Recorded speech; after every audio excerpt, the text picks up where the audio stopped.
adventinį laikotarpį, tai reiškia viešpaties, laukiame viešpaties. Ir kaip Marius gražiai pristatė, čia gaunasi paradoksas toksai, nes kaip mes galime laukti gimimo to, kuris jau gimė, kuris jau buvo nukryžiuotas ir kuris prisikėlė amžinai gyventi. Bet laukimas turi prasmę, kodėl? Dėl to, kad mes laukiame to, kuris pažadėjo dar kartą ateiti. Taigi Kristus ateis į šią žemę, kaip atskleidžia šventasis raštas, turi ateiti į šią žemę 2 kartus.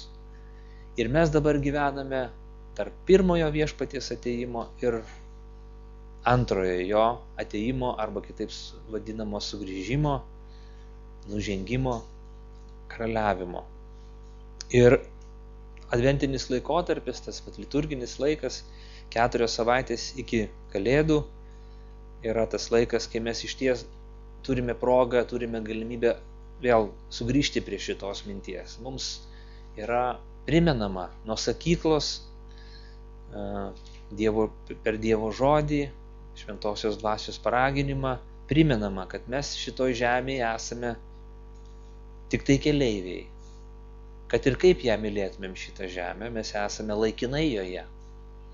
Ir viešpats pažadėjo sugrįžti, mūsų pasiimti. Mes nepalikti, mes esame nepamiršti. Ir turime mes nuolat apie tai galvoti, mąstyti. Ir štai adventinis laikotarpis leidžia tai daryti. Aš neruošiau specialaus adventinio pamokslo šiandien dienai, nes praeitą kartą, kai dalinausi Dievo žodžiu, aš pradėjau pamokslauti iš kalno pamokslo. Tai ir tęsiu daryti. Matau tam prasmę ir matau tam naudą ir galvoju išties, kaip mes galime geriausiai mąstyti apie viešpaties ateimą, kaip geriausiai galim ruoštis jo sugrįžimui arba jo ateimui, jo gimimui, jei neklausydami jo žodžio. Būtent, kai mes klausom Dievo žodžio, būtent kaip mes stengiamės jį suprasti. Būtent kaip mes stengiamės jį suprasti kaip žinia, kaip užrašytą pamokslą, pamokymą, bet taip pat ir kaip žinia man asmeniškai. Dievo žodis kreipiasi į mane asmeniškai, jisai beldžiasi į mano širdį, jis beldžiasi į mano sąžinę, jisai ateina prie mano gyvenimo durų ir žvelgia man į širdį, į mano gyvenimą. Jisai byloja man, jis kalba man kasdieniai, bando pataisyti, pamokyti mane.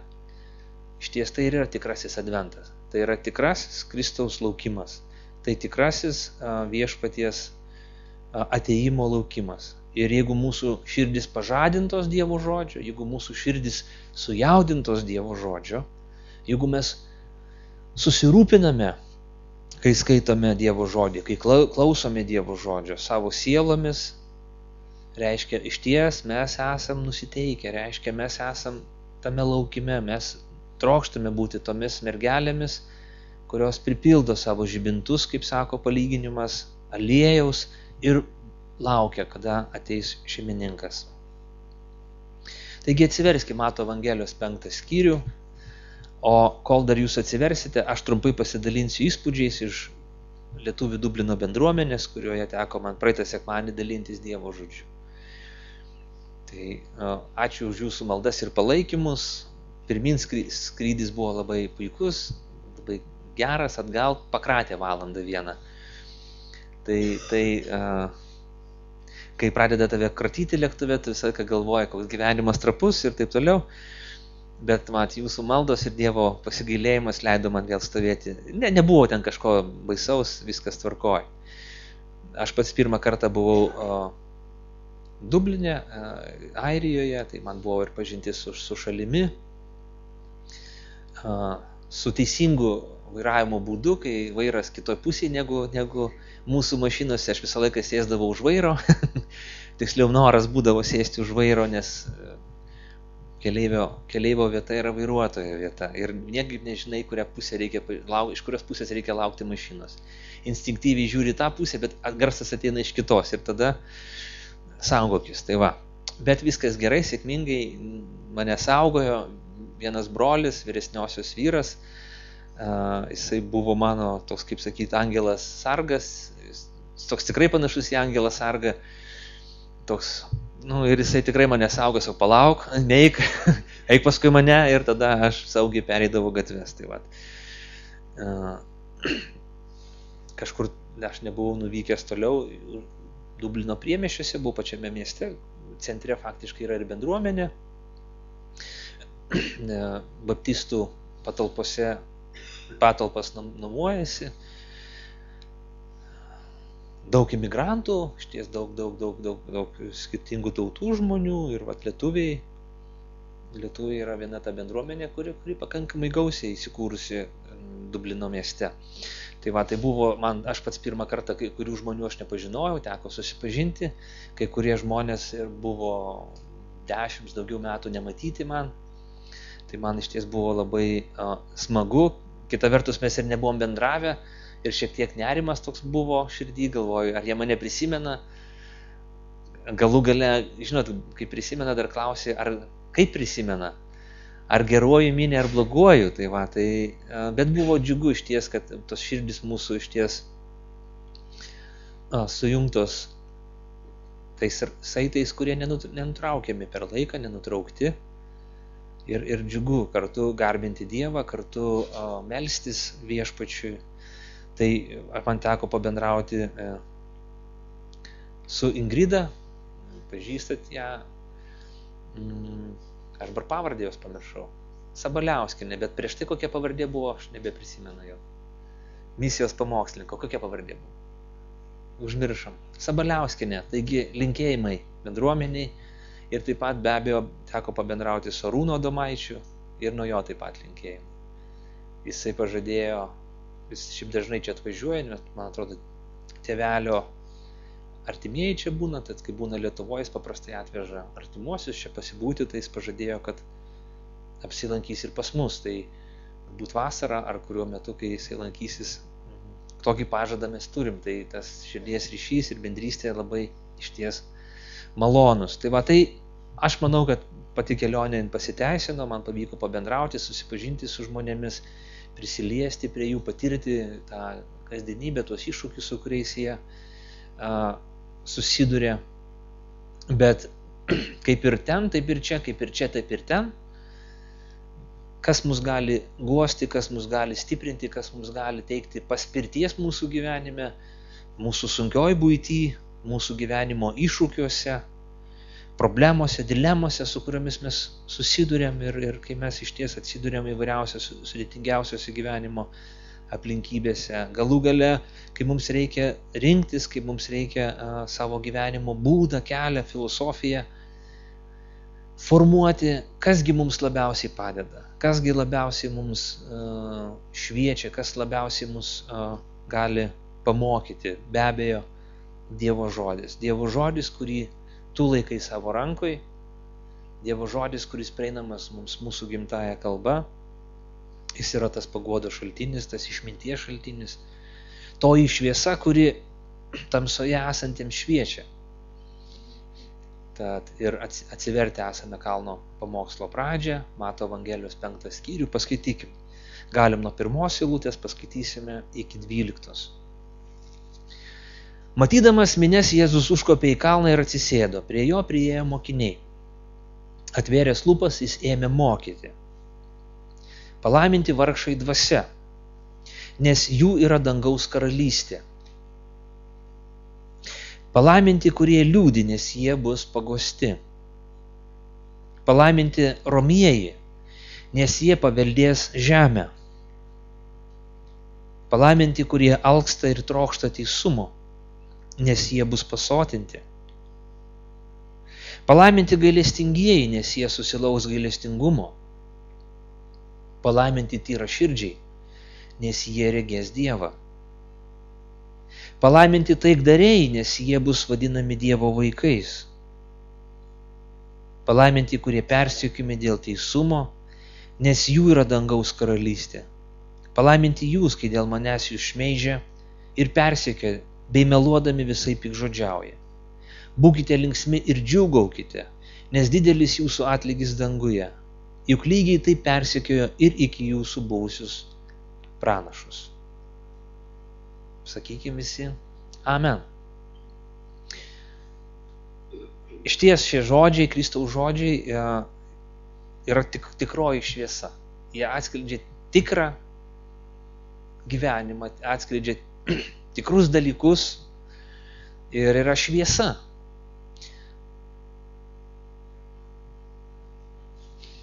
Ir kaip mums dabar juos vertinti? Kaip vertinti šituos 8 kalno pamokslo palaiminimus?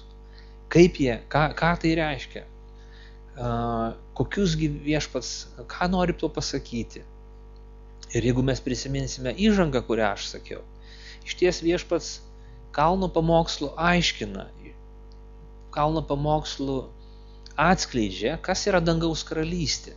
Kokia dangaus karalystė, kaip mes matėme 17 skyriaus eilutėje, jisai skelbia, atgailaukite, nes prisiartino dangaus karalystė. Taigi, kas yra toji dangaus karalystė? Kas yra ta karalystė, kurią Dievas nori įsteigti arba įsteigia? Kokia ta karalystė, apie kurią rašė pranašai ir žydai, išminčiai, ją skaitė, laukė, svajojo, galvojo, gidojo apie ją ir laukė visą savo esatim. Kas yra ta karalystė? Kokie įstatymai, kokia ji bus, iš ko ji bus sutverta, nes ji bus Dievo karalystė. Ir štai pats viešpats, tas šauklys tiesos, pats tiesos balsas, jisai sako, jisai atskleidžia, kas yra palaimintieji, kas yra tie, kurie jo karalystėje bus palaiminti. Ir čia mums gali ausyse suspengti, nes tai labai išties yra mums netikėtas galbūt vaizdas. Netikėtas tekstas, netikėti dalykai, kuriuos mums atskleidžia šventasis raštas. Ir tad kelias tokios įžanginės mintis. Pirmas dalykas, tai čia kalbama apie savybės, apie charakterio savybės. Ir tai vėlgi reikėtų pasakyti, kad tai nėra skirtingi tipai žmonių. Tarkim, vieni yra vargšai dvasia, kiti yra liūdintys, kiti yra romieji, kiti alksta, o kiti yra širdžiai. Vienas alksta, o kitas yra širdis. Visokiųgi reikia. Yra žmonių reikia. Išties, mes žinome, kad yra skirtingos dvasios dovanos. Kai vienam Dievas duoda vieną dovaną, kitam kitą dovaną. Bet čia iš tikrųjų panašiau yra vadinkim, į dvasios vaisių, kai mes turime ne vieną kažkurią savybę savį išvystyti, išugdyti, bet visą komplektą. Čia tarytum viešpats kalba, koks dangaus karalystės palaimintas jis yra, kaip jis atrodo. Ir tada jis išvardina visus tos tą įvairiapusį krikščionio, įvairiapusį dangaus karalystės piliečio, įvairiapusį jo pasiekėjo, jo mokinio charakterį. Jisai vargšas dvasia, jisai liūdintis, romus, alkstantis ir taip toliau, ir taip toliau. Taigi, aš negaliu sakyti, štai, aš toksai šiaip melancholikas esu. Ir toks visą laiką toks pažemintos nuotaikos. Tai aš palaimintas esu ir nieko čia man, aš jau pasėmiau iš šitos rašto vietos viską, ką galėjau, aš atradau save. Man horoskopas tinka. Aš esu liūdintis. Arba šiaip aš niekad gyvenime nesimušiau, man tik kartais duodavo į nosį, bet aš niekad nedrįsdavau kitam atiduoti, tai aš romus esu. Viskas, man horoskopas tinka. Arba kitas sakys, aš labai mėgstu pavalgyti ir visą laiką nusiteikęs skaniai užkrimsti, dėl to aš esu alksantis ir trokštantis. Dėl to aš atrandu save šito vietoj. Ir taip toliau, ir taip toliau.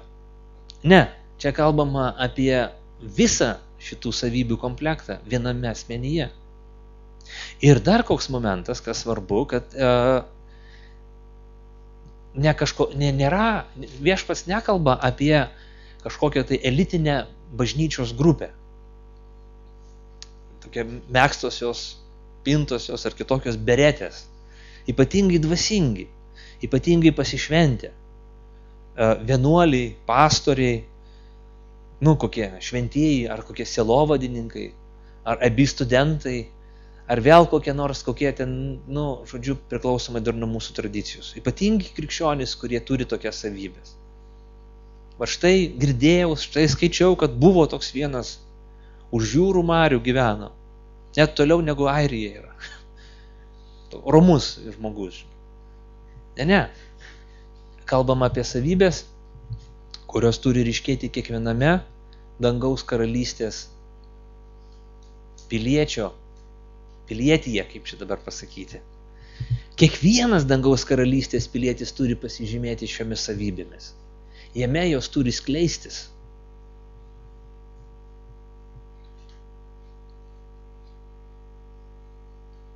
Ne kažkokiuose ypatingose žmonėse, bet kiekviename iš mūsų.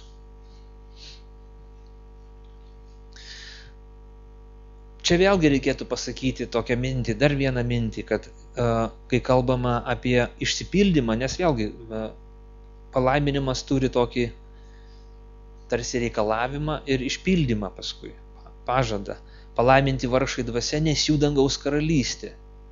Tad negali gauti dangaus karalystės, negali patekti į dangaus karalystę, jeigu netampi vargšų dvasia.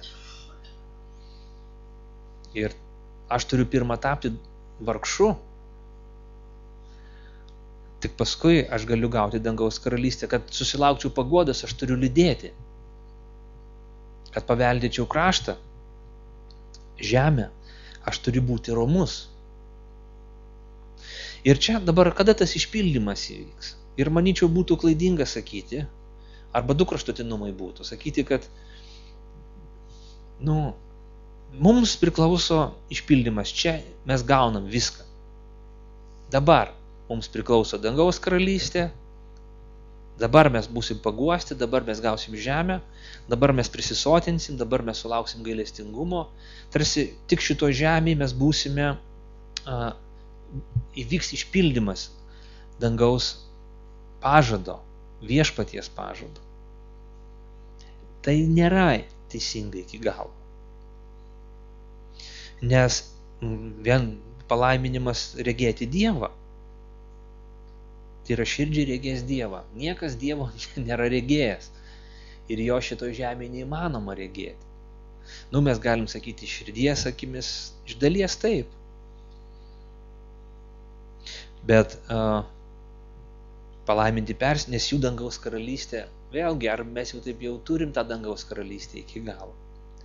Kitas kraštutinumas būtų sakyti, kad visa, kas pasakyta kaip pažadas šituose palaiminimuose, yra kalbama tik tai apie ateinantį pasaulį. Šito žemė mes tik tai liūdintis, tik romus, tik alkstantis, trokštantis. Tik tyra širdžiai nelabai skamba taip, pasakyti. Bet esmė tame mes tik tai tarsi laukiam, bet jokio pažado išsipildymo nėra. Čia irgi būtų klaidinga sakyti. Tai išsipildymas, jisai viena koja yra šitoj žemėje, šitam mūsų gyvenime, bet kita koja yra amžinybėje. Ir mes jau ragaujame pirmuosius Dievo paguodos ir dangaus karalystės trupinius. Mes jau ragaujame tuos momentus, patyrimus, kai esame dangaus pasotinami, arba kai dangus mums būna gailestingas. Bet iki galo mes to nepatiriam, kol esam šitoj žemėje. Ir pilnatvė atsiskleis tuomet, kai mes jau žengsime į amžinybę. Tuomet atsiskleis pilnatvė.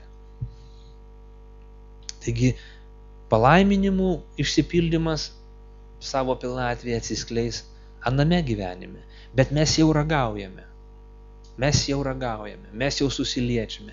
Mes jau patiriame tų palaiminimų pasiekmę, Dievo gailestingumą ir taip toliau, ir taip toliau.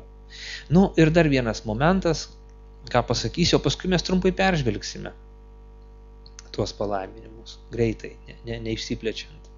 Dar vienas dalykas, kad tai yra dvasinės savybės. Aš jau šiek tiek šaržavau, bet visgi reiktų pasakyti, kad čia kalbam apie dvasinės savybės. Sako, palaiminti vargšai dvasia. Arba kitas lietuviškas vertimas sako, turintis vargdienio dvasią.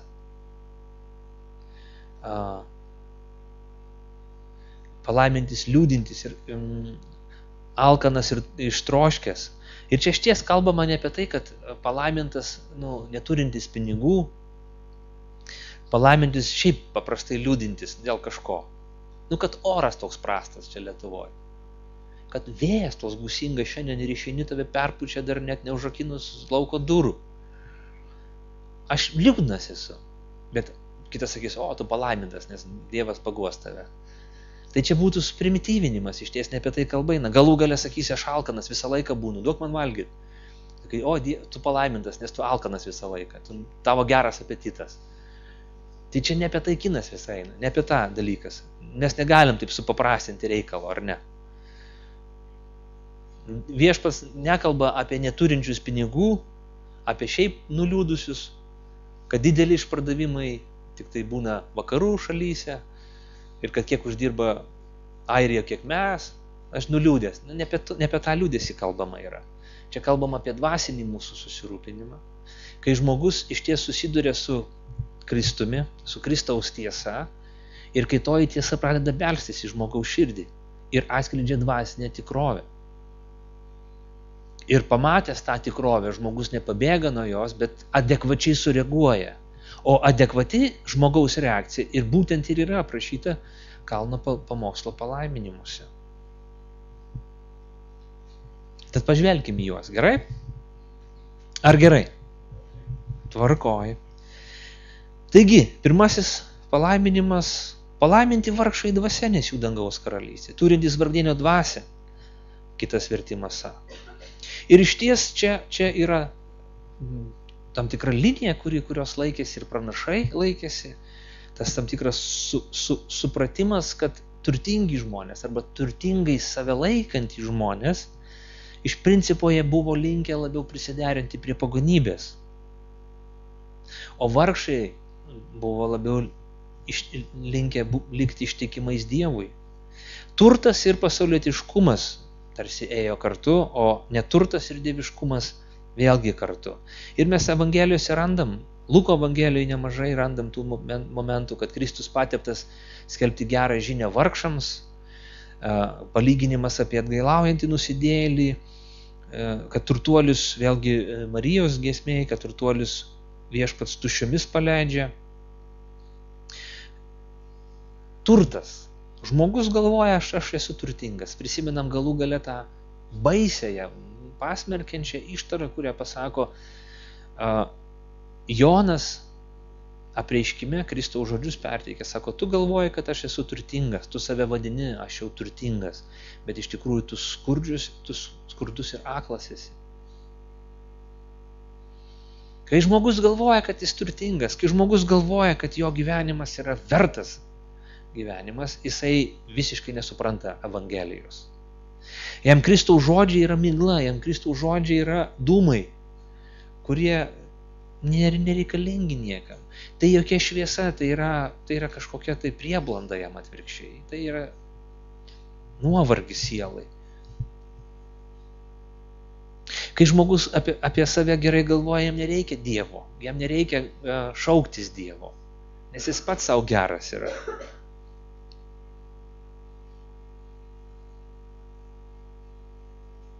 Taigi, gerai apie save, kalbantis, galvojantis, save vertinantis žmogus iš principo yra toli nuo Dievo. Ir toks mąstymas iš tikrųjų netitinka tikrovės. Bet tas, sako, palaiminti vargšai dvasia, tas vargšai dvasia iš principo galim būtų sakyti lietuviškai, tai žmonės, kurie suvokė savo beviltišką dvasinę būklę, ir suvokia, kad jie dvasiškai yra bankrutavę. Viskas.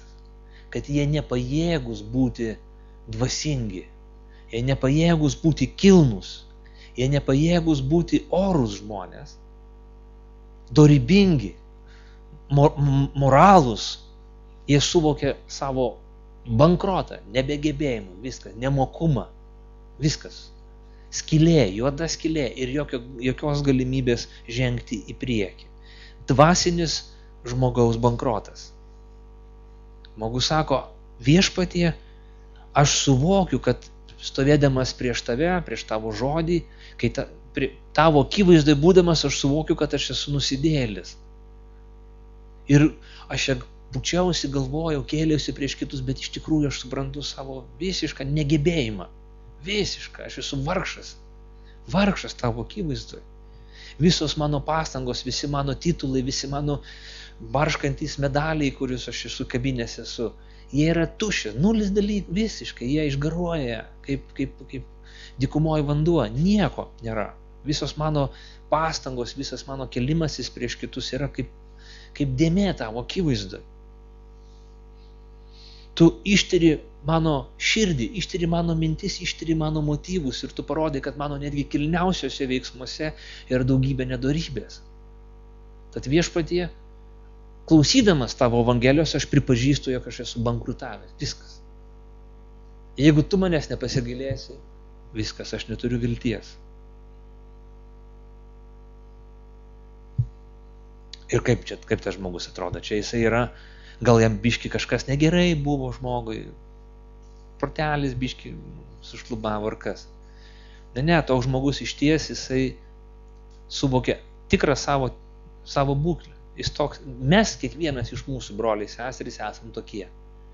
Mes esam bankrutavę. Tik vieni iš mūsų mes tą bankrotą pripažįstam, o kiti apsimetam, ne, viskas tvarkoj. Ir Viešpats sako, palaiminti vargšai dvasia. Palaimintas žmogus, kuris pripažįsta, kad jisai yra bankrutavęs dvasiškai. Kad jisai negabus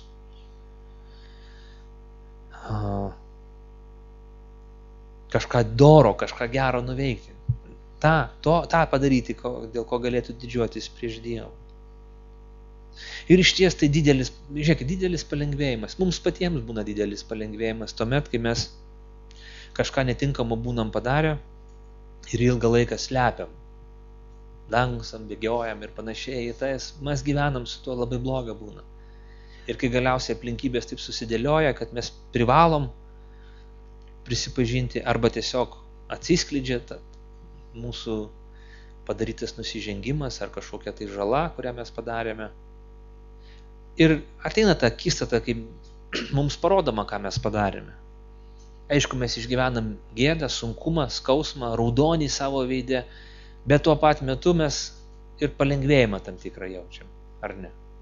Nes man nebereikia apsimetinėti, man nebereikia būti geru nes aš nesu toksai. Man nebereikia niekaip, dangstyti savęs. Aš galiu pailsėti, nes aš pripažįstu tai, kas iš tikrųjų yra. Tai, ką nirtingai slėpiau. Taigi, žiūrėkim, Viešpats religija, krikščionybė, Dievo žodis neskatina mūsų būti veidmainiais, geresniais negu mes esam. Bet sako, pripažink savo blogį, pripažink savo negebėjimą. Ir tu būsi palaimintas, nes tokių yra dangaus karalystė. Kokia šlovė, ar ne? Kokia malonė iš Viešpaties. Kitas palaiminimas sako, palaiminti, kurie liūdi, nes jie bus paguosti. Ir čia vėlgi, aš labai trumpai, labai nedaug. Koks tas liūdesys? Tas liūdesys be abejo nėra kažkoks bet kuris ašarotojas, kuris šiaip verkia arba turi polinkį paverkti. Jisai yra palaimintas.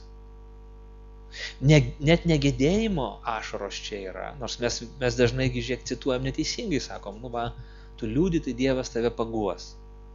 Nors šiaip Dievas ir yra guodėjas, bet čia kalbama apie atgailos liūdesį. Apie ašaras, kurias lieja atgailaujantis nusidėjėlis. Išpažinimas, atgaila, gailėjimasis dėl savo būklės, gailėjimasis dėl savo būsenos. Taip, Evangelija apšviečia mane, koks aš esu ir kokia mano reakcija. Visi tokie pat. Visi, o ką, tu tas geresnis, ką, aš žinau, kaip tas gyvena, aš žinau, kaip valdžioje, visi jie vagia. Kaip aš reaguoju? Ar sakau, Viešpatie, man liūdna išties dėl to, kad aš toks esu. Man liūdna dėl to, kad aš nusidedu. Man liūdna dėl to, kad aš nusidėjėlis esu. Aš apraudu. Ne šiaip kažką, ne kaimyno naują mašiną, bet aš apraudu savo nuodėmingumą. Tai, kad aš susiteršęs esu, susitepęs savo būseną, savo būklę. Tai, kad aš esu piktas, kad aš esu agresyvus, kad aš esu kovotojas, kad aš neatsižvelgiu kitų žmonės, esu nejautrus, kad aš užgaunu kitų žmonės, kad aš neišsaugau Dievo šventumo. Aš raudu, sakau, man Dieve, man sunku, man liūdna dėl šito. Ir sako, palaiminti šitie žmonės, nes jie bus paguosti. O tiek Senajame, tiek Naujajame testamente Dievas yra laikomas savo tautos, vadinamas Izraelio tautos guodėju. Jisai guodžia. Guodžia tuos, kurie rauda dėl savo nuodėmių, kurie gailisi dėl savo, kurie liūdi dėl savo nuodėmingumo, dėl savo bankroto, dėl savo negebėjimo, dėl savo blogo elgesio. Dievas yra šitų žmonių guodėjas ir jis juos guodžia. Jis juos paguos. Kitas palaiminimas sako, palaiminti romieji, nes jie paveldė žemę. Ir čia iš tikrųjų mes būdami bažnyčiai mes išmokstam būti romus, atrodyti bent jau romėjai, ar ne? Ir man kažkuo tai primena tai transformerius. Žinot, kas tai yra transformeris? Pavyzdžiui, važiuoja daili mašina, per filmus kaip rodomi. Daili mašina, graži tokia, blizga visai. Paprastai dabar sportinės būna mašinos, gali būti ir kitokios, bet belenkokia, vadinkim šį. Bet graži mašina, tokia gerai, laikosi taisyklių taip toliau. Kol staiga neatsiranda kažkas jos kelyje, tos mašinos. Grobis, grėsmė ar kažkas kita. Ir tada staiga ta mašina pašoka ir transformuojasi. Tai yra su tokiais efektais garso labai gerais. Pasiverčia į robotą žudiką, kuris nepasigailės nieko, sugriaus pusę miesto, bet pasims tą, ko jisai siekia ir trokšta. Jisai tampa žudiku. Bet pasiėmęs tą, ką reikia, jis vėl transformuojasi į tą mašinytę ir nuvažiuoja ramiai. Stovėjimo aikštelėje, kur nors stovi. Ir aš pagalvojau, viešpatie, kaip tai panašu į mus. Į mane kaip tai panašu. Mes gražų žmonės, ypatingai sekmadienį prieš susirinkimą taip jau žiūrim į veidrodį daug, kad gražiai atrodytumėm prie visos bažnyčios, prie visų. Ir taip toliau, išmokstam būti gerais. Ir čia nėra blogai, nesišaipau. Bet tik tiek, kad ta mūsų išvaizda slepia mumise esantį žvėrį. Dažną kartą. Mumise išties slypi tas žvėris, kuris nori naikinti kitus, kuris stovi už save. Ir kai Viešpats sako, čia skamba paradoksas, palaiminti romieji, nes jie paveldės žemę. Čia absurdas atrodytų skamba, ar ne? Mes prisimenam žiūrėkim, tą patyrimą, kai mes transformuojamės. Ar jūs jaučiat, apie ką aš kalbu? Kai štai būna, dirbat jūs darbe, eilę metų, jau žinot žaidimo taisyklės ir staiga išeina kažkoks darbuotojas ar viršininkas, kažkokie pasistumdymai ir dabar galimybė pakilti vienu laipteliu į viršų, tapti vadovaujančiu savo kolegoms, gauti didesnį atlyginimą, galimybės ir taip toliau. Ir jauti, kaip tu sukasi tavo sąnariai ir kaip tu virsti tuo transformeriu, kaip tu pradedi mąstyti, arba tu gauni kažkokį dalyką, gali gauti ir tu pradedi kovoti dėl šito reikalo.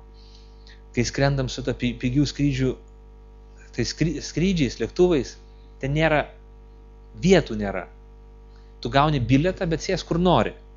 Tik ant lėktuvo sparno neleis atsisės, reikia ant kėdės. Bet esmė tame, kad priklausomai nuo to, kiek tu būsi neromus, o kiek tu būsi tas transformeris, priklauso taip, kaip tu gerai sėdėsi. Ar sėdėsi prie lango, ar sėdėsi kažkur ten prie tualeto, kur visi vaikšto. Ir tada, kai stovi, nepriklausomai, kada tu atėjai, visą laiką tu matai tuos žmonės, kurie vis veržėsi, vis nori tave aplenkti, kažkur paduoti pasą, kažkur praeiti, pastumti tą. Ir tu jauti, kaip tu pats paskui nori tada nepasiduoti. Jaučiam tuos dalykus, kai mumise įsijungia šitos būsenos. Ir kai Viešpats sako, romieji paveldė žemę, tai yra romus, nekovojantys paveldė žemę. Mes galvom, tai neįmanoma. Nes šiaip žemė net nepaveldi pas mus, o žemė pasigrobė. Tai nieks nebesulauks, kur ten tu paveldė, nesąmonė.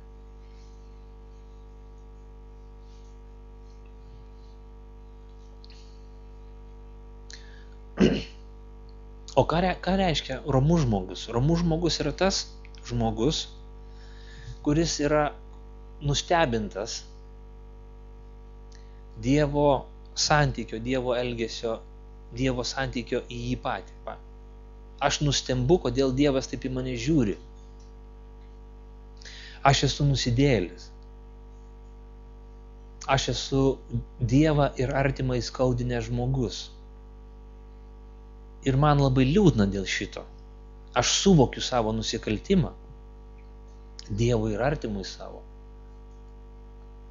Ir Dievas man duoda tą veidrodį iš arti pasižiūrėti į savo nuodėmę, į savo nusižengimą, į savo sugėdimą.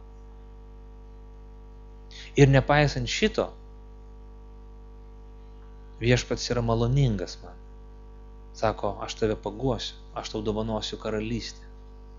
Aš tave priimsiu, tokį nusidėjėlį. Ir tada aš atšoku, kaip žmogus, sakau, Viešpatie, kaip aš nustebęs, kodėl, už ką Viešpatie. Ir tada aš tampu romus iš tikrųjų. Nes aš sakau, su manim turi būti elgiamasi griežčiau, pikčiau. Ir tai daro mane švelnų, nuolankų, kantrų. Santykyje su Dievu ir su artimu savo.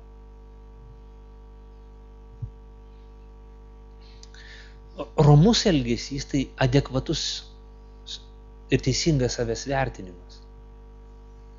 Reiškia, aš suvokiu, koks aš esu, didelis nusidėjėlis ir koks Dievas yra didis nusidėjėlių mylėtojas, kuris myli tokius nusidėjėlius kaip aš. Ir aš esu nustebęs, aš sakau, Viešpatie, aš tada nebekovosiu, Viešpatie, tada aš būsiu švelnus. Viešpatie, tavo švelnumas nusidėjėlio atžvilgiu skatina mane būti švelnų, kitokį, puoselėti ne tą žvėrišką prigimtį, bet ugdyti tą naują dvasią, kuria esu pradėtas.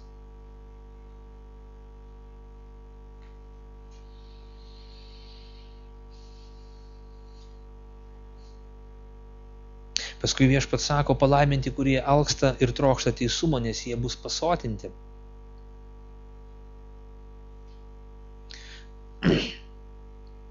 Ir čia tarsi pakeičiama šiek tiek kryptis, nes iki šio momento Viešpats tarsi kalba apie tokius dalykus kaip tam tikrą sustabdymą žmogaus, tam tikrą stabdžio, rankinio stabdžio užtraukimą.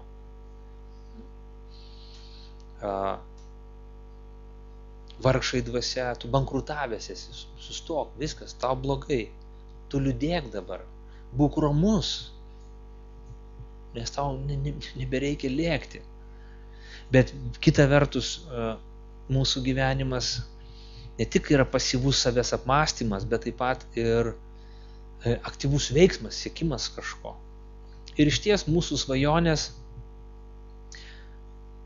svajonės ir atskleidžia, kas mes iš tikrųjų esam, kokie mes esam, ko mes alkstame ir trokštame. Čia Viešpats sako, palaiminti, kurie alksta ir trokšta teisumo. Sakai, aš irgi alkstu ir trokštu teisumo. Man taip gražiai skamba alkti, trokšti teisumo. Aš jo irgi alkstu. Bet iš tikrųjų mūsų svajonės parodo, ko mes iš tikrųjų trokštam ir alkstam. Ar praturtėjimo, skanesnio valgio, įspūdingesnio poilsio ir taip toliau, daugybę dalykų mes alkstam ir trokštam. Ir nuoširdžiai pasakyti, kad aš alkstu ir trokštu teisumo, yra sudėtinga. Tai reiškia pasirinkti, atmesti daugelį dalykų, tai reiškia gyvenimo būdas, reiškia, kad aš kažką laikau mažesnės vertės negu teisumą. Sakau, ne, aš siekiu šito, siekiu to, bet tai yra mano didžiausia svajonė, mano didžiausias troškimas, mano didžiausias siekis patikti Dievui ir savo sąžinę laikyti nepriekaištingą jo akivaizdoje. Raštas sako, kad alkstančius Dievas gerybėmis apdovanoja. Tai tampa principu. Ir Dievo tauta iš tikrųjų turi siekti nematerialinių turtų. Aukščiausias siekis turėtų būti nematerialinis turtas. Dievo tautos, bet dvasinis turtas.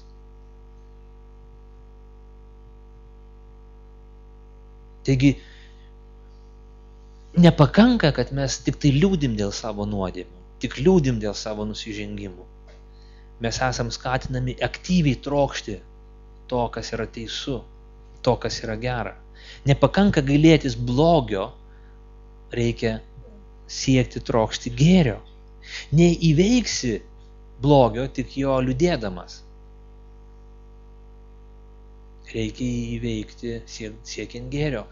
Viena mergina parašė klausimą ir klausė, ką daryti, kad aš atsikratyčiau įkyrių minčių, blogų minčių, kurios nuolat lenda ir lenda į galvą. Ir čia iš tikrųjų, ką daryti? Kai visą, kai žinot, kaip būna tas, kaip kažkas prilimpa prie rankos su ta jėmi, prie tos prilimpa, su ta jėmi, tada vėl prie tos. Ir tada toks tarsi, kaip dabar atsikratyti jos? Prie kojos prilipo, ir nebežinai, ką daryti. Aš čia ir atrašiau, kad iš ties, norint įveikti blogą mintį, reikia mąstyti apie gerą. Kito dalyko nėra. Tik apmąstydamas, galvodamas, kaip man čia, aš koks blogas, aš geras netapsiu. Ar ne? Man reikia siekti teisumo, trokšti jo. Ir taip yra gyvenimas. Tai yra pasirinkimai. Tai yra sąmoningi, valingi sprendimai, kai aš sakau, aš ir mano namai tarnausim Dievui. Aš būsiu Kristaus, o jis bus mano. Aš ir mano namai prisidėsim prie viešpaties darbo. Aš būsiu viešpaties pusėje. Aš stengsiuosi, kad ir klupsiu, bet aš vis tiek trokšiu šito dalyko. Nepavyks iš karto, iš 3, iš 10 nepavyks, bet aš tai darysiu. Tad mums reikia saugotis tų, kurie visą laiką kalba apie praeitį, apie tai, kas buvo, apie tai, ką jis jau pasiekė, apie tai, kas pasiekta, kokia buvusi patirtis ir taip toliau. Ne. Alkis ir troškulys yra pastovus Kristaus mokinių bruožai. Jie visą laiką alksta ir trokšta. Tai turi būti mumyse, tai yra mumyse. Toliau viešpats sako, palaiminti gailestingieji, nes jie susilauks gailestingumo. Ir čia žiūrėk, į žmonės nukreiptas dalykas. Gailestingumas nėra malonė. Žiūrėkit, Dievo malonė atleidžia nusidėjėliui jo nusižengimus. Dievas atleidžia man, tada aš tampu teisus. Bet gailestingumas neatleidžia nuo. Gailestingumas palengvina. Tai yra užuojauta į bėdą pakliuvusiam žmogui. Tai palengvinimas jam, kai jam yra sunku, bet tai nėra Dievo atleidimas. Žiūrėkim, čia faktiškai principas yra toks. Aš noriu būti romus, arba romumo priežastis yra tai, kad aš suvokiu, jog aš esu nusidėjėlis. Bet Dievas man geras ir gailestingas. Pasigaili manęs, jis teikia malonę. Aš darau nuodėmes, dariau savo gyvenime nuodėmes ir dar vis darau tas nuodėmes, atgailauju prieš jį ir Dievas manęs pasigaili. Štai yra romumo šaltinis. Štai yra romumo šaknis, kuri maitina mane į šitą Kristaus savybę, krikščionio savybę. Bet gailestingumo šaknis yra supratimas, kad ir kitas yra nusidėjėlis.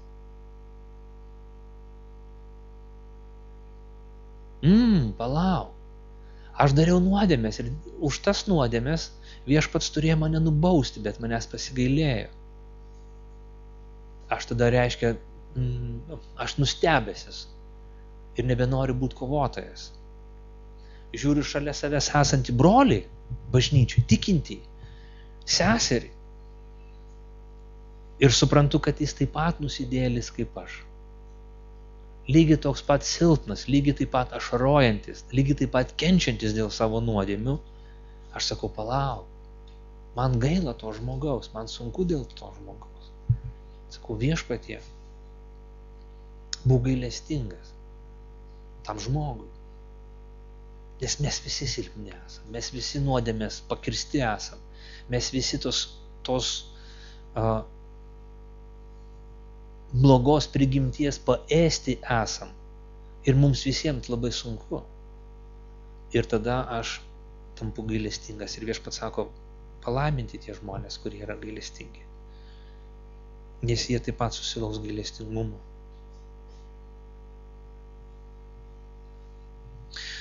Viešpats sako, palaiminti tyra širdžiai, nes jie regės Dievą. Ir čia svarbus momentas, nes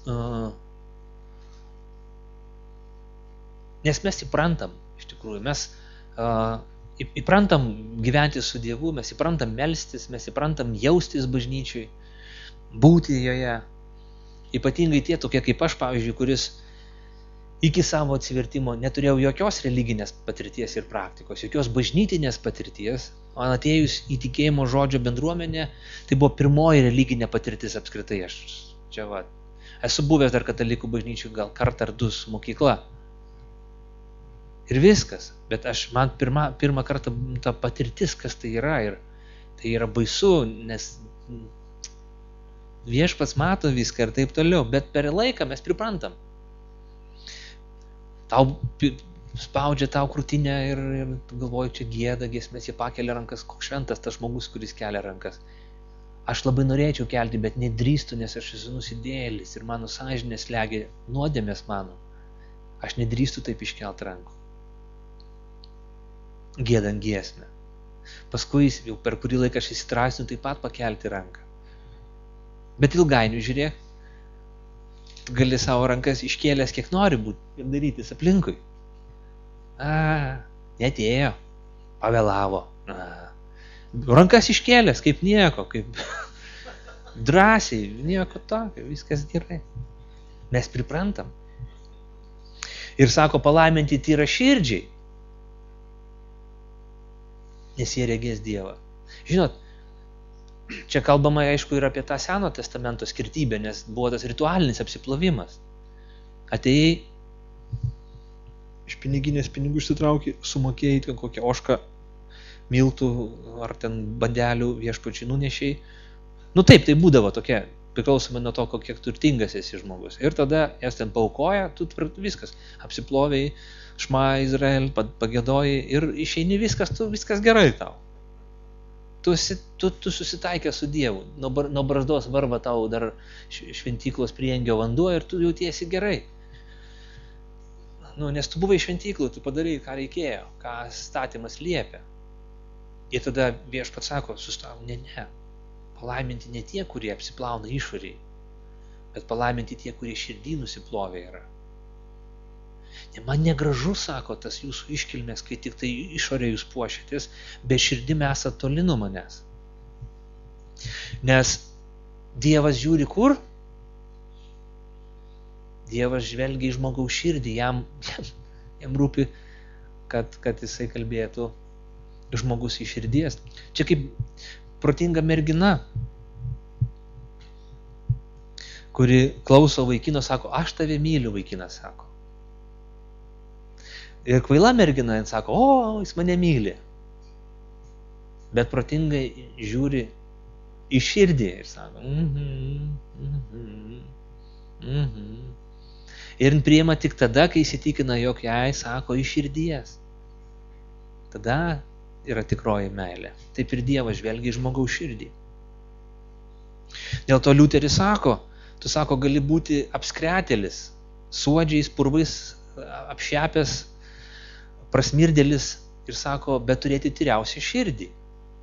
Jeigu tu apmastai Dievo žodį ir jam paklūsti. Išorė visiškai nebelėmė jokios rolės.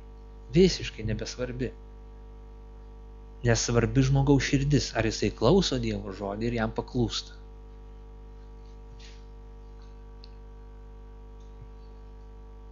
Taigi Dievui labai svarbu, kad žmogus savo širdį reikėtų, ne išoriškai tik apsivalytų, ne išoriškai tik tai apsimestų esas tikintysis ir dievamylys. Kita vertus, čia tam tikra aliuzija yra ir į mūsų tarpusavio santykius. Nes tyra širdis, tai yra žmogus, kuris atviras kitiems žmonėms. Ne veidmainis, ne kaukės dėvinti personaliją, kuri užsideda kaukę reikiamų metų, bendravime su kitais žmonėmis. Ir tada jisai, ten, kur reikia, atlieka tam tikrą rolę, nešioja tam tikrą kaukę, užsiema vaidybą, o ne gyvena tikrą gyvenimą. O vaidyba yra veidmainystė. Bet Viešpats ne vieną kartą jisai pasmerkė veidmainį. Žmogų, kuris nėra nuoširdus, kuris nešioja kaukę, kuris slepiasi, kuris nėra atviras, kuris slepia save, savo gyvenimą, savo motyvus, savo ketinimus. Jisai piktas. Bet dedasi labai gerų žmogų. Sako, toks žmogus neregės Dievo. Paprasčiausiai. Dievas neprisileis prie savęs tokio žmogaus. Ir čia yra ne taip paprasta, ne taip lengva. Nes atsiverti tai ne tik tai ten, atverk savo širdies lobynus. O kad ten būtų lobynas? Ten, žinot, toksai kaip senas apiplėkęs sandėliukas, visokių šlamštų prikrautas, tas mūsų širdies lobynas. O kaip ten jį atversim? Sarmata prie žmonės. Bet nuoširdumas, pažemintas savęs vertinimas, romus elgesys, gailestingas žvilgsnis ir santykis į artimą mums padeda būti tyros širdies žmonėmis. Nekalbėti apie save daugiau negu kad mes esame, negu kad galime, nevertinti savęs aukščiau, nereklamuoti savęs kaip kažkokiais ypatingai šventaisiais. Ir tada Viešpats pagirs tokį žmogų, Viešpats paaukštins tokį žmogų, Viešpats palaimins tą žmogų kaip, ogi leis jam regėti patį Dievą. Dar porą momentų, taigi, sako, palaiminti taikdariai, nes jie bus vadinami Dievo vaikai. Ir čia iš ties mes esame kviečiami būti taikingos dvasios žmonės. Ir čia dažną kartą būt ta pati vaidmainystė turi dažnaigi pasitarnauja kaip konfliktų įskelimas, įskelia konfliktus mūsų veidmainiškas prigimtis. Mes kai veidmainiaujame, kai slepiame savo motyvus, kai siekiame kažko, kalbam gražiai, bet siekiam kažko ir tada žiūrėk, kyla konfliktai tam tikri. Bet Viešpats mus kviečia būti taikdariais, palaiminti taikdariai.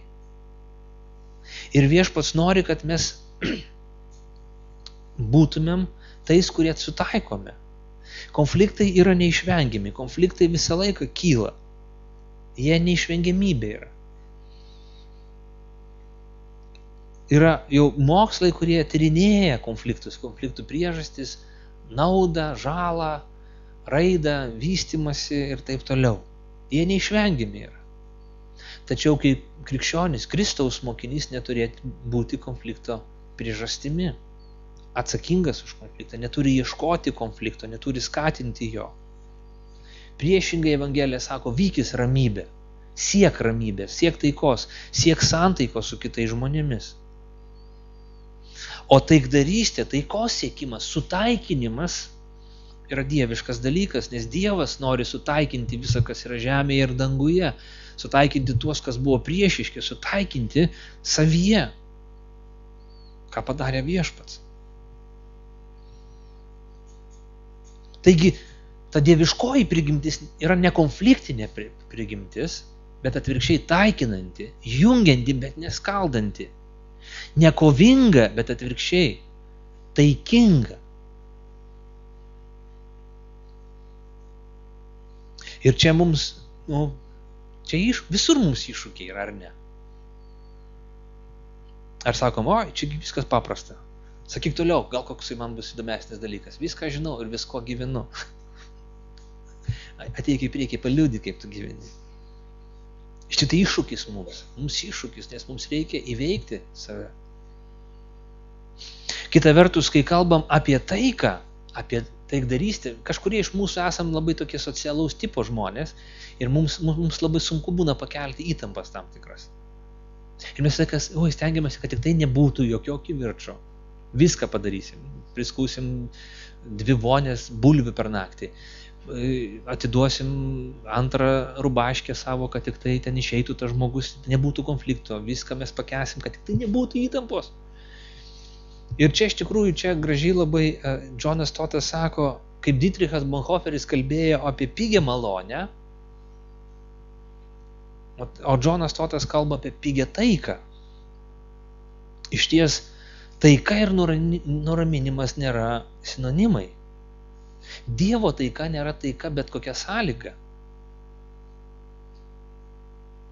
Negalim skelbti taikos tuomet, kai jos nėra. Negalim atleisti, kai nėra atsiprašymo ir atgailos.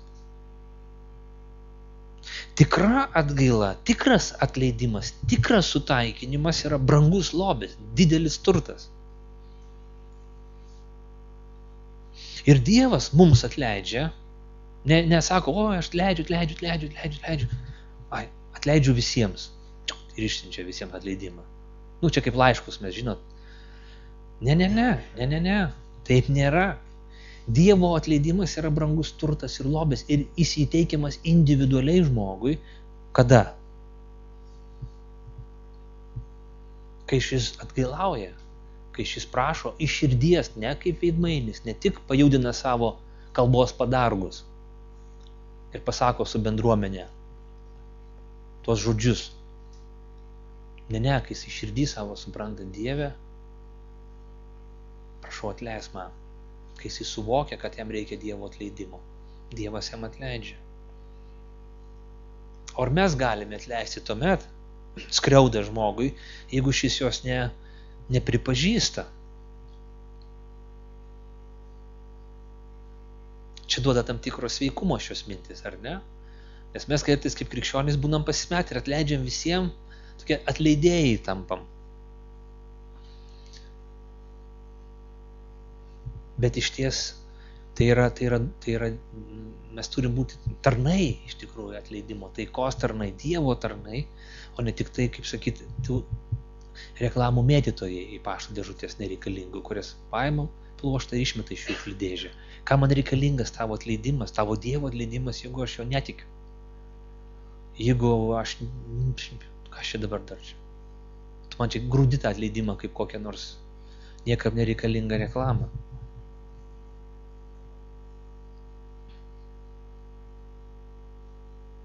Čia ir pigus evangelizavimas, kai mes skelbiam Evangeliją, be mokinystės, be kainos. Kai mes skelbiam tikėjimą, kuris yra be atgailos. Sakom, tu tikėk Dievą, Dievas geras, oi, padės, žinok, maldas išklaus. Žinok, praktiškai naudinga Dievą tikėti. Man pasitaisė iškart ekonominis gerbūvis, kai aš patikėjau Dievui. Tai čia Mamona, čia ne Jahvė, čia ne Jėzus, bet čia kitas Dievas, ne tas, kuris Evangelijoje prašytas. Arba blogai tik aprašytas, kaip blogas Dievas, kaip netikęs Dievas, kaip toksai mažai raidė rašomas Dievas. Mes neturim nupiginti taikos kainos, bet turim ją skelbti. Ir dėl to eina paskutinis palaiminimas. Palaiminti, kurie persekiojami dėl teisumo, nes jų yra dangaus karalystė. Palaiminti jūs, kai dėl manęs jūs šmeižia ir persekioja, bei meluodami visai pikžodžiauja. Būkite linksmi ir džiūgaukite, nes didelis jūsų atlygis danguje. Juk lygiai tai persekioja ir iki jūsų buvusius pranašus. Kartais, net ir didžiulės pastangas įdedant siekiant taikos ir įtvirtinant tą taikdarišką misiją, mūsų darbai nueina perniek.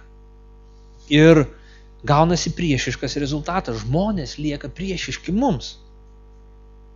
Mes būnam užgauliojami, šmeižiami, iš mūsų tyčiojimasi. Nors mes siekiam taikos sutaikinimo. Taip jau būna mūsų gyvenime. Ar ne?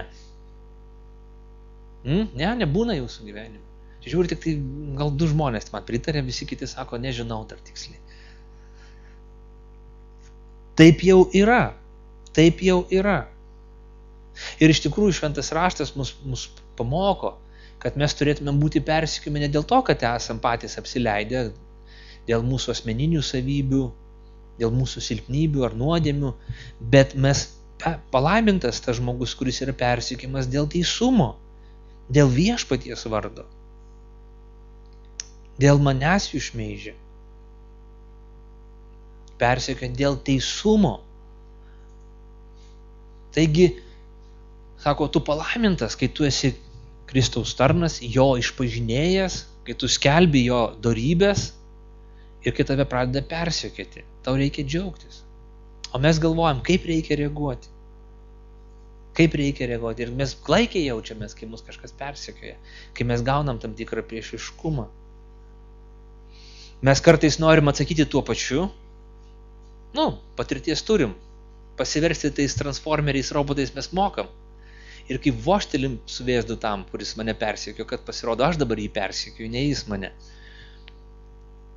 Taigi atsakyti tuo pačiu nėra teisinga, nėra krikščioniška. Galim gailėti savęs. Už ką man tai? Aš sakiau, kad tai bus. Irgi nelabai prasminga. Evangelija sako, džiaukitės. Būkite linksmi ir džiaukitės, krikščioniškų džiaugsmų. Ne pamišėlio džiaugsmų, bet krikščioniškų džiaugsmų. Nes mes priklausom tai pačiai tikėjimo tradicijai. Nes sako, lygiai taip pat persekioja ir iki jūsų buvusius pranašus. Tai yra mūsų dalis. Taigi taip jau nutinka mūsų gyvenime, kad persekiojimas būna tam tikrų 2 nesutaikomų vertybių sistemų susidūrimo pasiekmė. Kaukš susiduria. Ir tas žmogus, kuris nepriima tų vertybių, kuris nenori šitų vertybių, kuriam priešiška evangelija, kuris nenori suklaupti savo kelių, jis gali staiga pasidaryti priešišku tau žmogumi, priešišku bendruomeniai žmogumi.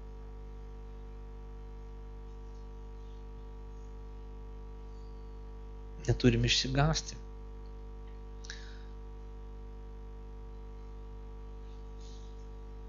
Kita vertus, persekiojimas yra tikro ir autentiško tikėjimo ženklas. Aišku, dabar sakysi, tai dabar tu, Ramūnai, nori, kad mus persekiotų. Gerai, einu dabar, ką nors padarysiu. Paskambinsiu pusbroliai savo. Ir prikalbėsiu tiek, kad jis mane iškeiks. Žinau jo charakterį, tai dabar papersekios mane jisai šiandien po susirinkimo. Tai mums iš tikrųjų nereikia skatinti šitų dalykų, dar ypač kvailai. Tai vadinama pasijo pasyva, kai mes iš ties sekdami viešpačių kenčiame, neprovokuojame tų kentėjimų, bet jie ateina, nori, nenori, jie kaip neišvengiamybė. Jeigu mes esam Kristaus mokiniai, jie ateis tie dalykai, tie sunkumai, suspaudimai kažkokie, tai nepritarimai. Sudarytas pojūtis, jog tu esi atstumtas nuo visuomenės, jog tu nustumtas į kraštą, jog tu esi marginalus dėl to, kad tikintis, dėl to, kad tokių vertybių laikaisi, kad tu esi šiek tiek balta varna, kad tu nepritampi, kad tu esi toks kažkoks tai lepšis, abelis koks tai atsiprašant. Tada sakai, viešpatie, gal man reikia išsiginti savo tikėjimo. Ne, tada džiaukis, sakyk, matyt dar aš gyvas nors kiek tikėjim, matyt dar aš nors biški apžabalės, bet dar biški matau vis tiek ir Dievas man dar gailestingas, kad leidžia man dar, kad kažkas per kuprą man užvanotų. Reikėjo, kad tai būtų.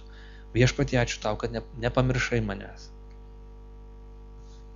Amen. Sakiau, visi palaiminimai apibūdina tai, ką turi turėti kiekvienas krikščionis.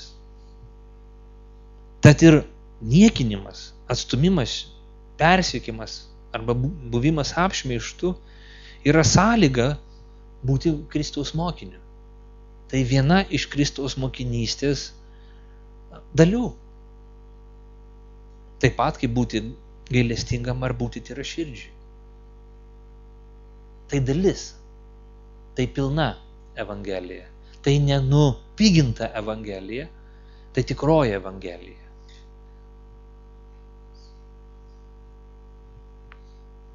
Tad kiekvienas krikščionis turi tikėtis priešiškumo, pasipriešinimo. Ir evangelija perspėja, vargas jums, kai jūs visą laiką žmonės giria.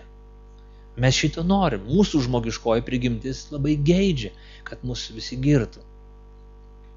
Mes norim, kad mane pagirtų. Aš noriu, kad man laiką paspaustų. Aš noriu, kad sakytų, aš šitą pažįstu. Fainas jisai. Bet jeigu tu esi Kristaus tarnas, jeigu tu esi viešpaties mokinys, žiūrėk, tu kažkam nepatinki, tu esi kažkam kaip žuvies kaulas, įstrigęs, jeigu jis nori išspjauti tave, nes nepatogus esi. Tu kalbi priešiškai, tu neleidi daryti blogo darbo, tu neleidi vykti suokalbiui, nes tu klausai savo sąžinės. Ir už ką toks artimas?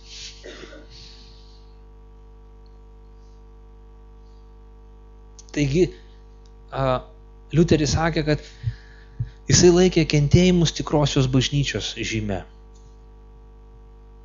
Bonhoefferis kentėjimą laikė tikrosios mokinystės ženklu. Taigi, jeigu mes esam Kristaus mokiniai, mes turim būti ištikimi savo mokytojai, ištikimi jam taip pat ir jo kančioms.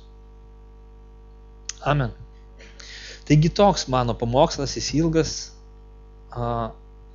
bet kita vertus, aš manau, labai įdomu gilintis į viešpaties žodžius, jo mintis išsakytas.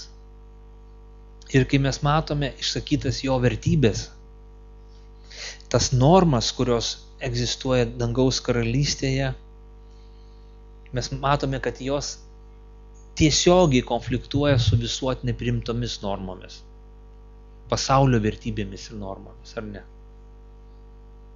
Mes visą laiką matysime, visą laiką sakysime pagal savo kūnišką prigimtį, pagal tą transformerio prigimtį sakysime, palaimintas turtingas, palaimintis besidžiaugiantis, palaimintas kietasis, palaimintas nebealkstantis, bet prisivalgęs ir prisigėręs, palaimintas tas, kuris šiaip gailestingumo nerodo per daug, nešaroja dėl kitų, nežliumbia dėl kitų. Palaimintas tas, kuris yra kietas, o ne koks ten atsiprašant yra širdis. Ir palaimintas tas, kuriam visi ploja. Štai yra šio pasaulio palaiminimai. Bet dangaus karalystės palaiminimai yra kiti. Šio pasaulio palaiminimai yra tamsoje gyvenančių žmonių palaiminimai. Bet viešpats skelbia šviesos karalystę. Ir jisai kalba ne apie tas karalystės, kurios trunka trumpą laiką ir būna nugriaunamos, konkurencijos, suėdamos vienos kitų, bet kalba apie karalystę, kuriai nebus galo, kuris stovės ir į kurią atsimuš kitos karalystės ir suduš, bet šita neturės galo, nes jinai Dievo karalystė. Ir jos principai yra šitie. Jos principai yra amžini ir tvarūs ir nieks jų nepakeis. Vokiečių teologas Tilichas sako, kiekvienas, kuris ima draugauti su Jėzumi, turi pereiti vertybių perkainojimą. Dėl to, mano broli, mano sesė, jeigu tu šiandien jautiesi toks neadekvatus visiškai kaip į Marsą išlipęs, sakai, Dieve, aš gyvenu visai kitam pasauly. Ir taip toli nuo mane šitie dalykai. Nenusimink, mano broli, nenusimink, mano sesė. Te būna tai tau susitikimas su viešpačiu. Te būna tai tau pirmasis žingsnis, te būna tai tavo vertybių perkainojimas. Viešpats beldžiasi į tavo proto duris ir sako, mąstyk, apgalvok, Galvok kitaip, stenkis elgtis kitaip. Daryk pažangą, ženk žingsnelį į priekį. Ir tau pavyks. Tu pradėsi tai daryti. Amen. Taigi te Viešpats duoda mums išminties, kaip gyventi, kaip elgtis.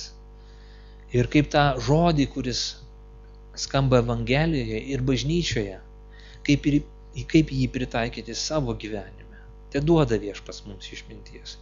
Išties ta puoselėjama mokinystė ir krikščioniškoji dvasia, kurią mes ugdom ir norim statydinti mūsų bendruomenėje, tai išties būna krikščioniška, ne kvazi krikščioniška, ne pusiau krikščioniška, ne ale krikščioniška, ne iš išorės panašiai krikščioniška, bet tai būna savo esybė krikščioniška. Tai mes nebūsim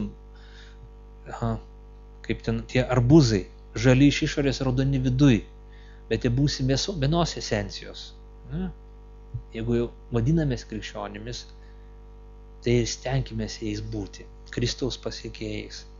Jei jau patikėjom Viešpačiu kaip mūsų sielos atpirkėjų, tai ir siekim to palaiminimo, kurį jis mums suteikia, amžino, kurio joks žmogus iš mūsų netims, kurio jokia karalystė, jokia valstybė ar pensijų sistema iš mūsų neišplėš. Krizė ar kažkas kito. Tai pats tvariausias bankas, pati patikimiausia valiuta, tai pats tikriausias dalykas, kokį šito žemėje mes galim apčiuopti ir atrasti. Viešpaties žodis. Tad laukdami mūsų Viešpaties, laukdami jo atėjimo, žvelgdami į tą, kuris istoriškai jau gimė, bet vėlgi žvelgdami tą prakartėlę ir laukdami nužengiančiojo iš dangaus, puoselėkim šitas charakterio vertybės, nuostatas ir savybės. Pakilkime maldai